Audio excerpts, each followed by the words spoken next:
கேட்கலான்றதுக்கு ஒரே ஒரு கேள்வி கேட்கிறேன். எப்படி கேட்கிறது தெரியுங்களா? சிவபெருமான், விநாயகப் பெருமான், ஆஞ்சநேய பெருமான், முருகப்பெருமான் என்று மனிதனுக்கு பட்டம் உண்டு, தெய்வத்துக்கு பட்டம் உண்டு. மும்மூர்த்திகளை சிறந்தமான சிவபெருமான். அந்த சிவபெருமானை காட்டிலும் உயர்ந்தமான எந்த மண் தெரியுமா? தப்பு செஞ்சது தன்னுடைய பிள்ளையா இருந்தாலும் தகுந்த தண்டனை கொடுத்து நீதியை செய்தவன் பரம எதிரியா இருந்தாலும் நீதியோட, நியாயத்தோட, தர்மத்தோட நீதியை வழங்கக்கூடிய நீதிமான்களே சிவபெருமானை காட்டில் உயர்ந்தமான்னு சொன்னாங்க. அப்பேற்பட்ட இந்த இடத்துல மானுக்குண்டான அங்கலட்சணங்கள் அடையாளத்தை சொல்லுங்க. மாலை பிடிச்சு நான் தாங்க நல்ல வாங்கினாக்கலாம், இன்னும் கீத்தாக்கலாம் அப்படிங்கிறது. அதனால பதில் முடிச்சு என்னமா பதில் சொல்லுங்க. அதாவது நேர பார்த்து அடிக்கிறவனே அடிக்க முடியாது, பார்வை கீழே இருக்கணுமா. மேல வந்து கிளியோட பதுமை, அதாவது பதுமைனா பொம்மை, பொம்மை கிளி மாதிரி ஒரு பொம்மையை செஞ்சு மேல வச்சுட்டாங்க. இத கீழே பார்க்கறதுக்கு மேல அடிக்க எப்படி அடிக்க முடியும்? அப்ப இந்த அர்ஜுனனை தவிர தர்மன், பீமன், நகலி, சகாதன நீங்களுக்கெல்லாம் அறிவாளிங்க. அவையெல்லாம் மரம் தெரிஞ்சிருக்கு, இலை தெரிஞ்சிருக்கு, கிளை தெரிஞ்சிருக்கு. நீ என்ன பண்ணணும், படிச்சிருக்கீங்க முழுசா படிச்சுட்டு அதையும் சொல்லிட்டேன்னா உங்களுக்கு தெரிஞ்சுட்டு வராது. உங்களுக்கு தெரியல, எனக்கு தெரியாதுமா. ஏமா எல்லாம் படிக்கணுமா? கேட்கிற கேள்விக்கு நான் பதில் சொல்லணுமா? உங்களுக்கு தெரியலன்னா மானுக்கு உண்டான அடையாளத்தை சொல்லலாம். எல்லாம் தெரியாம இந்த இடத்துக்கு வந்துட்டு அப்படின்னு இந்த ஊரை விட்டு போகலாம். இந்த ரெண்டு எந்த மாதிரி மறைக்காது. ஆமா, ஏமா ஏமா நீ மறைக்க, எந்த மாதிரி மறைக்காது.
உலகத்துல வாழ்றதுக்கு தான் மனிதர்கள் பிறந்திருக்கோம். இந்த வாழ்றதுக்கு பிறந்திருக்கோம். எத்தனை பிள்ளைங்க பெற்றாலும் பெத்த பிள்ளைங்க தான் தாய்க்கோ தகப்பனுக்கோ கொல்லி போடணும். புரியுதுங்களா? பெத்த பிள்ளைங்க தான் தபசம் போடணும். பாருங்க, பெத்த பிள்ளைங்க தபசம் பண்ணுவாங்க, மக பண்ணுவாங்க, மயம் இல்லைன்னா மக பண்ணுவாங்க. அதெல்லாம் இப்ப இந்த காலத்துல உண்டு. ஆண் வாரிசு இல்லைன்னா பெண் வாரிசு பண்றாங்க, சொத்து வெளியில போகக்கூடாதுன்றதுக்காக. ஆனா மருமக தபசம் பண்ணியிருக்கான், என்ன பண்ணியிருக்கான்? மருமக கேள்வி பண்ணிருக்காங்க. அதே காட்டுக்குள்ளதான் இப்ப நம்ம நிக்கிறது காட்டுக்குள்ளதான். சரி, யாருக்கு யாரு பண்ணா, அதை எப்படி மர்மத பண்ண, தவசத்தை எப்படி ஏத்துக்கிட்டாங்க, இது கேள்வி. இந்த கேள்விக்கு பதில் தெரிஞ்சா சொல்லுங்க, இல்லாட்டி மன்னிப்பு கேட்டு ஓடி போயிருங்க. மன்னிப்பு அம்மா நான் ஏமா என்னை பார்த்தா உன்னை மன்னிப்பு கேட்கணும். சரிம்மா, மகாபாரதம் நடந்துச்சுல, மகாபாரதம் போர் நடந்துச்சுமா, அது நடந்து போது உங்களுக்கு என்ன இருமா.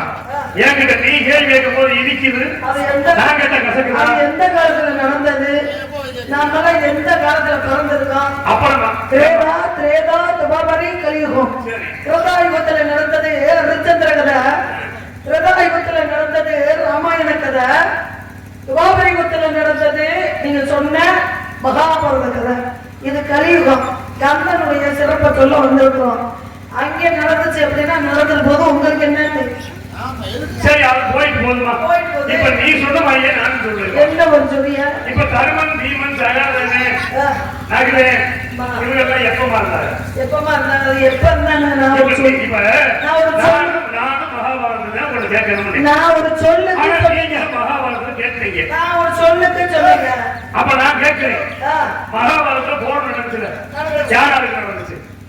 போர் நிறைய பேருக்கு நடந்துச்சுங்க. இல்லம்மா, அதாவது இந்த பக்கம் பாண்டவர்களுக்கும் கௌரவர்களுக்கும் நடந்துச்சுலமா. நல்லா தெரியுங்களா? தெரியல, உலக விஷயங்க. அப்ப படிச்சிருக்கேன், பிள்ளைங்களுடைய பாட புத்தகத்திலே வந்து நீங்க போய் இதை பூசை எடுத்துட்டு. அப்ப பரவாயில்ல, நல்லா படிச்சிருக்கீங்க. இந்த மகாபாரத போர் எத்தனை நாள் நடந்துச்சு? எத்தனை நாளா? நிறைய நாள் நடந்துச்சு. நிறைய நாள் தான். நிறைய நாள். அதுக்கு ஒரு கணக்கு இருக்குமா? 10 நாள். மகாபாரத போர் எத்தனை நாள் நடந்துச்சு? ஏங்க இந்த கேள்விக்கு நீ பதில் சொல்லு. ஓ கேள்விக்கு நான் பதில் சொல்றேன், கவனமா கேளுமா. நீ கொஞ்சம் யோசனை பண்ணுமா உட்காந்து. அப்படிங்களா? 10 நாள் நடந்துச்சு அப்படின்றது எல்லாருக்கும் தெரியும். 10 நாள் நடந்துச்சுன்னு எல்லாருக்கும் தெரியும். இப்ப பாக்கலையா? இங்கே பாக்கணுமா? ஆனா வெட்டிக்காரனே, மகாபாரத போர் எத்தனை நாள் நடந்துச்சு? மகாபாரத போர் எத்தனை நாள் நடந்துச்சு? அப்படியா? ஐயா நீங்க சொல்லுங்க, மகாபாரத போர் எத்தனை நாள் நடந்துச்சு? அடே உங்களுக்கு தெரியுமா? 18 நாள் நடந்துச்சா? மகாபாரத போர் எத்தனை நாள் நடந்துச்சு? ஏங்க 10 நாள் நடந்துச்சு, அடுத்து கடைசி முடிவுல 18 நாள் நடந்துச்சு. பாக்கி என்ன பிரச்சனை? 18 நாள் போர் நடந்துச்சு. அப்படித்தானே? இப்ப நீங்க கேட்ட கேள்விக்கு நான் சொல்றேன்.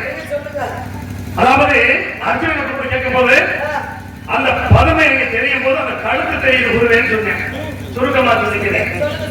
என்ன கழுத்து தெரியுற உடனே பானத்தை போடுறாங்க. சரியா? பானத்தை போடுறான்னு சொன்ன உடனே பார்வையை கீழே வச்சானா? கீழே பார்வையை கீழே வச்சேன். நீங்க கேட்ட கேள்விக்கு பதில் பார்வையை கீழே வச்சேன். பானத்தை மேல செலுத்தினேன். கிளியோட கழுத்து துளைக்கப்பட்டது. அது எப்படிங்க மேல இருக்கிற கிளி மேல இருக்கக்கூடிய கிளி கீழே எப்படி தெரியும்? சரி, எப்படி தெரிஞ்சிச்சு? அதாவது அந்த மரம் எங்க இருந்து தெரியுமாமா? கீழே ஒரு தடாகம். தடாகம்னா என்ன? மரம். தடாகம்னா என்ன? தெப்பக்குளம். தடாகம், தெப்பக்குளம். அந்த கரையில ஓடை, அந்த கரையில இருந்தது அந்த மரம். எந்த மரம்? ஆலமரம். சரி, அந்த ஆலமரத்துக்கு மேலதான் கிளி இருந்துச்சா? அந்த தெப்பக்குளத்துல நிறைய தண்ணி இருந்துச்சு. தண்ணீர். ஒரு தண்ணியில மரத்தை பார்க்க முடியுமா? முடியாத. கரையில இருக்க மரம் தண்ணீர தெரியுமா? தெரியாது. தெளிவான தண்ணீர்ல நிலத்தை பார்க்கலாம். பார்க்கலாம்ல? அதைத்தான் பார்த்தேன். எங்க கீழே பார்வை வச்சேன், அந்த தண்ணீர மரம் தெரிஞ்சு அந்த மரத்து மேல இருந்த பதுமை அவனுக்கு தெரிஞ்சிச்சு. அப்ப புரிய கவனத்தை இங்க செலுத்தினேன், பானத்தை மேல செலுத்தினேன்.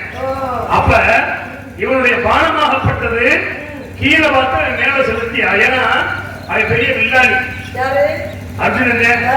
அப்ப பானத்தை மேல செலுத்தினேன், பார்வையை கீழே வச்சேன். அந்த கிளியுடைய கழுத்து வேற. ஏன் நீ சொல்லும் போது இடிச்சிச்சு?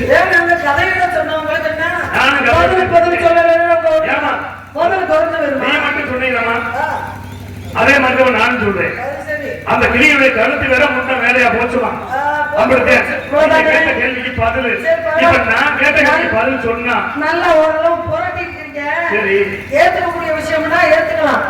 இது ஏத்துக்கக்கூடிய விஷயம் தான். நான் என்ன சொல்றேன், கேட்டதுக்கு பதில் சொல்லிட்டீங்க. இப்ப மானம் கொண்டா அங்க வச்சிருக்கல அடையாளத்தை சொல்லுங்க. சொல்ல முடியாது. நான் கேட்ட கேள்விக்கு நீ பதில் சொல்லணும். மகாபாரத போர் எத்தனை நாள் நடந்துச்சு? 18 நாள் நடந்துச்சு. இல்ல, சரியான பதில சொல்லு. வெத்து வேட்டு தன்னால வெடிக்குது, சத்தம் போட்டு சவுடான்னு பேசுறது. வெத்து வேட்டு உட்காந்து படிக்கிறேன். படிச்சுட்டு என்கிட்ட நீ கேள்வி கேட்க, நீ கேட்க நான் பேசுறேன். என்னமா உங்களை மாதிரி படிக்கிறேன் படிச்சதுனால படிக்கிறது தெரியாதுன்னா தெரியல ஒத்துக்க. அதை விட்டுவிட்டு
தெரியாம நான் கேள்வி கேட்டுட்டேன். சொல்லிட்டு மாணவர்களுக்கு வழியை பாருங்க. மாணவர்களுக்கு அடையாளம் சொல்லிட்டு அடையாளம் நீங்க சொல்லுங்கன்னு சொல்லிட்டு நீ நான் கேட்ட கேள்வி பதில் சொல்லு, உனக்கு அடையாளம் சொல்லு. இல்லாட்டி சொல்ல மாட்டீங்களா? சொல்ல தேவையில்லை. மணி 8 மணி ஆகும், 10 மணி ஆகும், 10 மணி ஆகும், பரவாயில்லை. முழுசா கேட்ட கேள்விக்கு பதில். மகாபாரதத்தை ஒன்னும் தொட்டோம்னா சரி, நான் ஏன் வந்தவனே அடையாளம் கேட்டேன். நீங்க ஏதாவது இப்படி தேவையில்லாம போர்த்துட்டு போயிட்டு தயத்தை ஓடி இருப்பீங்கன்னா கேள்வி கேட்டேன். அதை பத்தி ஆனா நீங்க இன்னமும் முடிக்காம இன்னமும் அடையாளம் சொல்லாம கேள்வியா கேட்டு இருக்கீங்கன்னா உங்களுக்கு பதில் சொல்லணுமா? அவசியம் எனக்கு அடையாளம் சொல்றதுக்கு ஒரு நேரம் இருக்கு. இப்ப நீ என்ன பண்ற, படிச்சிருந்தா பதில் சொல்லு. கேட்டது உங்கள்ட்ட கேள்வி கேட்ட தப்புத்தேன். ஆரம்பத்துல கேட்டு இன்னும் நீங்க பதில் சொல்லல, என்ன அடையாளம் சொல்லல. நான் ஒரு 1/2 மணி நேரம் பேசி இருந்துட்டு 6 மணிக்கு அடையாளம் கேட்டேன்னா நீங்க 6:30 ஏமா அப்ப நீ என்ன செய்யணும்? முதல் ஒரு கேள்வி கேட்டீங்க, அதோட நிப்பாட்டி இருக்கணும். அடுத்த ஒரு கேள்வி கேட்டீங்க, எனக்கு நீ பதில் சொல்லணும். என்ன பதில் சொன்னா என்ன பண்ணுவீங்க? சொல்லு. பதில் சொன்னா சொன்ன நீ கேட்ட கேள்வி அடுத்த கேள்வி கேட்டீங்க, சொல்லி வந்து புள்ளிய வைக்கணும். அதுக்கு நான் பதில் உனக்கு சொல்றேன். பதில் சொன்னா இந்த இடத்தை விட்டு ஓடி போயிடணும். நீங்க கண்டிப்பா ஓடுவேன். இந்த மான்குட்டியை கூட்டிக்கிட்டே ஓடிடுவேன். ரொம்ப ஆசை. நீ பதில் மட்டும் சொல்லு. ரொம்ப ஆசை. பாருங்க, 18 நாள் போர் நடக்குது. எல்லாமே இறந்துடுறாங்க துரியோதன கூட்டத்துல. கடைசியில மிஞ்சினவன் யாரு அப்படின்னா துரியோதனை. அப்பதான் தாயாகப்பட்டவன் காந்தாரி கண்ணனை பார்த்து கேட்கிறான், அண்ணா கூட இருந்தே குடி பறிச்சுட்டாயே, என் 100 பிள்ளை நான் பார்க்கவே இல்லை கண்ணால. நான் புள்ள பெத்தேன், 100 பிள்ளைய பெத்தேன். என் பிள்ளைய கருப்பா சப்பான்னு கூட நான் பார்த்ததில்ல. ஏன்னா கண்ணு தெரியாத புருஷனுக்கு என்னை கட்டி வச்சாங்க. என் புருஷன் உலகத்தை பார்க்காத உலகத்தை நான் பார்க்க விரும்பலன்னு இந்த பத்தினியோட வாழ்ந்தேன். அதனால என் பிள்ளைய துரியோதனனே இரவுல அந்த புறத்துக்கு 12 மணிக்கு பிறந்த மேனிக்கு 25 வயசு பையனை வர சொன்னேன். என் பிள்ளை வந்தேன். என் பார்வை பட்டுச்சுன்னா பெத்த பிள்ளைக்கு இந்த தாய் வந்து பெத்த பிள்ளை எவ்வளவு பெரிய பிள்ளையா இருந்தாலும் சரி, பெத்த தாய்க்கு குழந்தை குழந்தைதான். என் பிள்ளை அன்னைக்கு வந்தேன் பிறந்த மேனிக்கு. ஆனா நீ சூட்சமா பண்ணி என்ன பண்ணிட்ட, பெத்த தாயி சின்ன பிள்ளைக்கு பார்க்கலாம்டா, துணி இல்ல முடியுதுல, பிறந்த பெண்ணுக்கு தாய்கிட்ட போலாமா அப்படின்னு கேட்டேன். என் முள்ள வெக்கப்பட்டு போற வழியில வாழை இலையை எடுத்து இடுப்ப மறைச்சுக்கிட்டேன், ஆண்குரிய மறைச்சுக்கிட்டேன். தாய் நான் வந்திருக்கேன் உங்க முன்னாடினா, என் சத்தியெல்லாம் உனக்கு கொடுக்க போறப்பா, நான் பெத்த பிள்ளையெல்லாம் இழந்துட்டேன், நீ ஒருத்தன் தான் மிஞ்சிருக்க, உன்னை காப்பாற்றுறது என் கடமை மகனே அப்படின்ட்டு கண்ணு கட்டு அவங்க போறான். அபத்து பார்க்க போறான். வந்துட்டாயா மகனே அப்படின்னு சொல்லி வந்துட்டேன் தாயன்னு. கண்ணை கட்ட அவுத்தா காலில் இருந்து உச்சந்தலை வரைக்கும் இருப்பா மாறிடுச்சு. ஆனா தொடைப்பகுதியை தவிர, ஆனா அந்த தொடைப்பகுதிய பீமன் வந்து சண்டை போடும் பொழுது யாரோட துரியோதனோட, அப்பதான் என்ன ஆகுது அப்படின்னா, இங்க மகாவிஷ்ணு என்று சொல்லக்கூடிய கிருஷ்ணர் மருமகனே அகரா மருமகனே அப்படின்னு தொடைய தட்டி காட்டினவுடைய என்ன நடந்துச்சு, ஒரே அடி தொடையில அடிச்சா இறந்து போயிட்டேன். அப்ப இதத்தான் அங்க கேட்டு சாபத்தை கொடுத்தான். யாருக்கு? என் பிள்ளைய 100 பேர்த்தை கொண்ட பாவனை சும்மா விடாது, நீ அனாதையத்தை ஜாப கிருஷ்ணா அப்படின்னு கிருஷ்ணனுக்கு காக்கும் கடவுள் என்று சொல்லக்கூடிய கிருஷ்ணனுக்கு பத்தினி என்று சொல்லக்கூடிய காந்தாரி சாபத்தை கொடுத்தான். இது எதுக்கு சொல்றேன் அப்படின்னா, 18 நாள் போர் நடக்குது. 18வது போர் நடக்கும்போது எல்லாம் இறந்து வர்றாங்க. முன்னாடி கடைசியில துரியோதனை பயந்துட்டு ஓடிடுறேன். கடைசியில என்ன ஆகுது, காலையில 6 மணிக்கு போர் தொடங்கினா சாயந்தரம் உச்சி பொழுது முடிஞ்சு இரவு ஆகிறதுக்குள்ள பொழுது போகும்போது போர் முடியணும். ஆனா இவனை என்ன பண்றாங்க, துரியோதனை 12 மணிக்கு உச்சி பொழுது ஆகிறதுக்குள்ள ஓடி போயிடுறான். ஓடி போன தெருவா தேடுறாங்க, காணல, கண்டுபிடிக்க முடியல. கடைசியில என்ன ஆகுது, அன்னைக்கு பொழுது போயிருச்சு, 18 நாள் போர் முடிஞ்சிச்சு. ஆனா மதியானம் உச்சி பொழுதுலயே காணாம போயிடுற. மறுநாள் கண்டுபிடிக்கிறாங்க. கண்டுபிடிச்சு துரியோதனனுக்கும் பீமனுக்கும் போர் வைக்கிறாங்க. வச்ச உடனே 19வது நாள் துரியோதனனை தொடையில அடிச்சு கொண்டுறேன். யாரு? பீமன். அப்பதான் நேற்று அரைப்பொழுது இன்னைக்கு அரைப்பொழுதுன்னு வைக்க கூடாது போர்ல.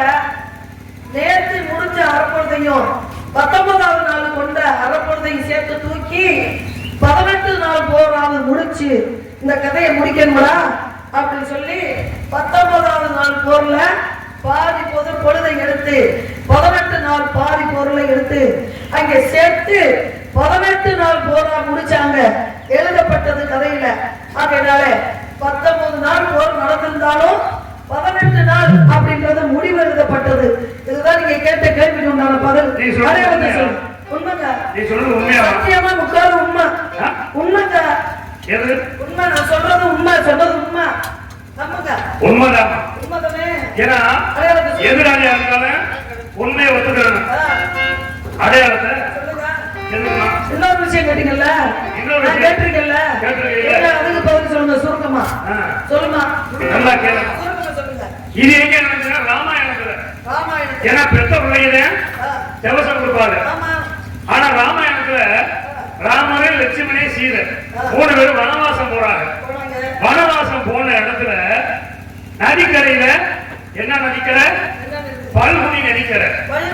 அந்த பல்முனி நதிக்கரையில போய் இருக்கும்போது அன்னைக்கு தேவசம் கொடுக்க வேண்டிய திதி கொடுக்க வேண்டிய நாள். அப்ப ராமன் சொல்றேன், இன்னைக்கு எங்க அப்பாவுக்கு திதி கொடுக்க வேண்டிய நாள். ஆனா நேரம் ரொம்ப கம்மியா இருக்கு. அதனால லட்சுமணனை கூப்பிடுறேன், ஊருக்குள்ள போய் 10 கிராமங்கள்ல திதி கொடுக்கறதுக்கு தேவையான பொருளை நீ சேகரிச்சுட்டு வந்துடா அப்படின்னு சொல்லி அனுப்பி விடுறாரு. போன என்ன பண்றேன், வர்றதுக்கு காலதாமதம் ஆயிடுச்சு. அப்ப சீதை சொல்றா, ஏங்க உங்க தம்பி போனாரு, ஆனா இன்னும் வரல, காலதாமதம் ஆகிட்டு இருக்கு, நீங்க போய் பார்த்துட்டு வாங்க அப்படின்னு ராமன் பின்னால போயிட்டேன். ராமன் போன உடனே சீதை பாக்குறா, நேரம் நெருங்கிடுச்சு, திதி கொடுக்க வேண்டிய நேரம் வந்துருச்சு. அப்ப இப்ப என்ன பண்றது, கணவனையும் காணும், போன குழந்தையும் காணும். பார்த்தா அந்த பல்வன் நதிக்கரையில தாளம் பொருட்கள தாளம் பொருள் பசுமாட்டுல கோமியத்தை பிடிச்சான். பசுமாட்டு கோமியத்தையும் தாளம் பொருளையும் வச்சு அந்த பல்வனி நதிக்கரையில நீர் எடுத்து திதி கொடுத்தான். யாருக்கு? தசரதனுக்கு. மாமனாருக்கு மருமக திதி கொடுத்துட்டான். அதை எப்படி கொடுத்த உடனே அவர் தசரதன் காட்சி அடிச்சு ஏத்துக்கிட்டேன்னு மாமனாரே ஏத்துக்கிட்டாரு. ஆமா, ஏத்துக்கிட்டேன்னு சொன்ன உடனே அப்ப மறுபடியும் கொஞ்ச நேரத்துல திதி கொடுத்து முடிச்ச உடனே ராமன் லட்சுமணன் வேகமாடுறாங்க. திதி கொடுக்கணும், வேகம் ஏற்பாடு பண்ணுங்க அப்படின்னு சொல்லும் போது இல்லைங்க நான் திதி கொடுத்துட்டேன், அத என்னுடைய மாமனாரை ஏத்துக்கிட்டாருன்னு சொல்ல இதை எப்படி நான் நம்ப முடியும் அப்படின்ன உடனே இதுக்கு சாட்சி இந்த தாளம்பூவு, இந்த பல்குனி நதி, இந்த பசுமாடு அப்படின்னு சொல்ல சாட்சி சொல்லுங்கன்னு சொல்லும்போது ஆயிரம் சாட்சி சொல்லல. எதுவுமே எதுக்காக சொல்லல சொல்லல சொல்ல மறுத்துட்டாரு. சொல்ல மறுத்த உடனே பசுமாட்டுக்கு சாபத்தை விட்டா. மகாலட்சுமி முதல்ல எங்க இருந்துச்சு தெரியுமா? கோபத்துல இருந்துச்சு. அது உண்மை. அது இப்ப எங்க இருக்கு? பின்னால போகட்டும் சாபத்தை கொடுத்துட்டா. இப்ப பசுமாட்டுல மகாலட்சுமி எங்க இருக்கா? பின்னால போயிடுச்சு. அதனாலதான் பின்னாடி தொட்டு கும்பிடுறோம். பின்னால தொட்டு கும்பிடுறது பின்னால சந்தனம் குங்குமம் வைக்கிறோம். அப்ப சீதை கொடுத்த சாபம் மகாலட்சுமி பின்னால போயாச்சு. தாளம்பூவை பூசைக்கு உதவக்கூடாது. ரெண்டு இடத்துல சாபம் வாங்கிட்டு தாளம்பூ பூசைக்கு உதவா போகணும். இவரும் ஒரு சாபத்தை கொடுத்தா பூசைக்கு உதவக்கூடாது. மகாவிஷ்ணு அன்னப்பச்சி ரூபம் எடுத்து அடிமுடியை காண ஒருத்தங்க கீழே போயிட்டாங்க. சிவனுடைய அடிமுடியை காண அன்னப்பச்சி வந்து பிரம்மா என்ன பண்ணாரு, மேல போனாரு. தாளம்பூவை சிவனுடைய கொட்டையில இருந்து கீழே வந்துச்சு. அப்ப நம்மளை பார்த்துட்டு பொய் சொல்ல சொன்னாரு. அது பொய் சொன்னது. பொய் சொன்னதால பூசைக்கு உதவாம போச்சு. அன்னைக்கு தாளம்பூ அன்னைக்கு ஒரு சாபம் வாங்கிச்சு, சீதை கிட்ட ஒரு சாபம் வாங்கிடுச்சு. அதுக்கு பின்னால பாருங்க இந்த பல்குனி நதி அது சாட்சி சொல்லல. அப்புறம் பல்குனி நதிக்கு சாபத்தை கொடுத்தான். எப்படி கொடுத்தான்னா இனிமே பூமிக்கு அடியில நீ ஓடணும், மக்கள் தெரியற மாதிரி கண்ணு கத்திரிக்கிற மாதிரி நீ ஓடக்கூடாத சாபத்தை பல்குனி நதிக்கு உன்னுடைய நதி தண்ணீரை எடுத்து மக்கள் பயன்படுத்த கூடாது பயன்படுத்த மாட்டாங்க. அதன் பிறகு திதி கொடுத்த லட்சுமணனும் ராமனும் இதை தயார் பண்ணிக்கிற போது தசரதன் மறுபடியும் ஆசிரியா தோன்றி மறுபடியும் என் மருமக சாபம் கொடுத்துட்டா, இது திதி கொடுத்துட்டா, அதனால நான் ஏத்துக்கிட்டேன் அந்த திதியை. நீ ஏற்பாட்டுப்பா மருமக கொடுத்தா ஏத்துக்கலாம். ஏத்துக்கிட்டாரு. அப்ப அடையாளத்தை சொல்லுங்க. இப்ப உங்களுக்கு அடையாளம்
நான் சொல்றது ஆணுக்கு உண்டான கிடையாது. பாத்தீங்களா, நீங்க மாங்க தேடி வரல. நான் தேடி வந்த பெண்ணுதாம்மா. பெண்ணுக்கு உண்டான அடையாளம் உண்மைத்தான். நான் யார் தெரியுமா? நான் யார் தெரியாமா? உன்னைத்தானே தஞ்சம் என்று நம்பி வந்தேன். ஒரு மாலையிலே உன்னைத்தானே தஞ்சம் என்று நம்பி வந்தேன். ஒரு பூவெடுத்து ஒரு மாலையிலே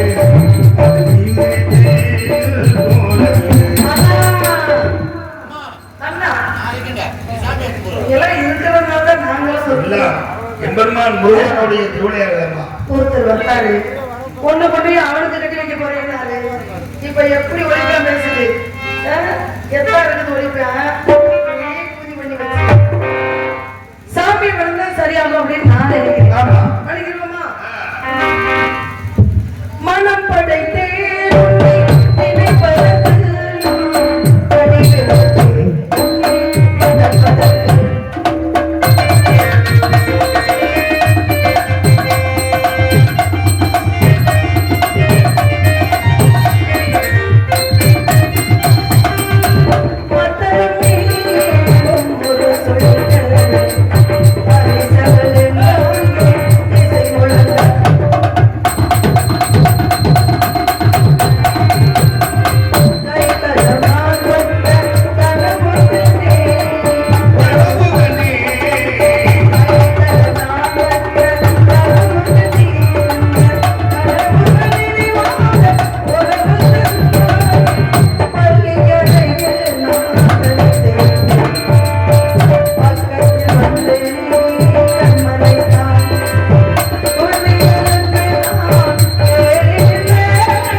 உன்னை மனம் முடிப்பதற்காக வந்திருக்கின்றேன். என்னை திருமணம் முடிக்க உனக்கு சம்மதமா? எனக்கு சம்மதம் இல்லாம இருக்குமா? நாட்டு மக்கள் எல்லோரும் வள்ளி தெய்வ யானை என்று அழைக்க வேண்டும். முதலிடம் எனக்கே தர வேண்டும் முருகா. அப்படியே முதல் உலக மக்கள் யாவரும் வள்ளி தெய்வ யானை என்று அழைப்பார்கள். அப்படி ஆகட்டும். ஜோக கேட்டுட்டீங்க.